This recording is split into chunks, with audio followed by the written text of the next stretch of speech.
যারা প্রতিটা দিন কম্পিটিটিভ এক্সামের জন্য প্রিপারেশান নিচ্ছেন তারা সবার আগে আমার এই চ্যানেলটি সাবস্ক্রাইব করে রাখুন। তার কারণ হলো প্রতিটা দিন কম্পিটিটিভ এক্সামের মতো পরীক্ষার প্রশ্ন ও উত্তর নিয়ে আলোচনা করা হয়। চলুন কথা না বাড়িয়ে ভিডিওটা শুরু করা যাক। ফার্স্ট প্রশ্ন, কার সময়ে ভুটান যুদ্ধ সংগঠিত হয়েছিল? উত্তরটি হলো স্যার জন লরেন্সের সময়ে ভুটান যুদ্ধ সংগঠিত হয়েছিল। নেক্সট প্রশ্ন, সারে জাহাঁ সে আচ্ছা গানটির রচয়িতাকে? উত্তরটি হলো মোহাম্মদ ইকবাল। সারে জাহাঁ সে আচ্ছা গানটির রচয়িতা উত্তরটি হলো মোহাম্মদ ইকবাল। নেক্সট প্রশ্ন, গিরিশ কারনাডে কিসের সঙ্গে যুক্ত ছিল? উত্তরটি হলো নাটকের সঙ্গে গিরিশ কারনাডে যুক্ত ছিল।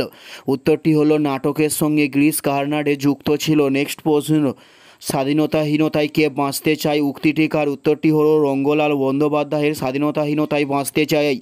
নেক্সট প্রশ্ন, একাত্তরের ডায়েরি বইটি কার লেখা? উত্তরটি হলো সুফিয়া কামালের লেখা একাত্তরের ডায়েরি বইটি। উত্তরটি হলো সুফিয়া কামালের লেখা একাত্তরের ডায়েরি বইটি। নেক্সট প্রশ্ন, সমুদ্রের গভীরতা মাপার যন্ত্রকে কি বলা হয়? উত্তরটি হলো ফ্যাদোমিটার বলা হয়ে থাকে সমুদ্রের গভীরতা মাপার যন্ত্রকে।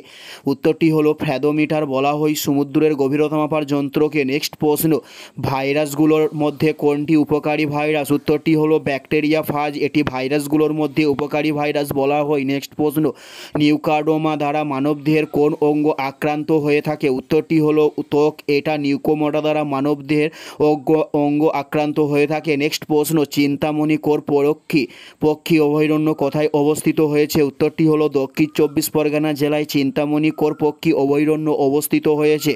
নেক্সট প্রশ্ন, ভারতের বৃহত্তম হিমবাহ কোনটিকে বলা হয়ে থাকে? উত্তরটি হলো সিয়াচেন হিমবাহকে ভারতের বৃহত্তম হিমবাহ বলা হয়।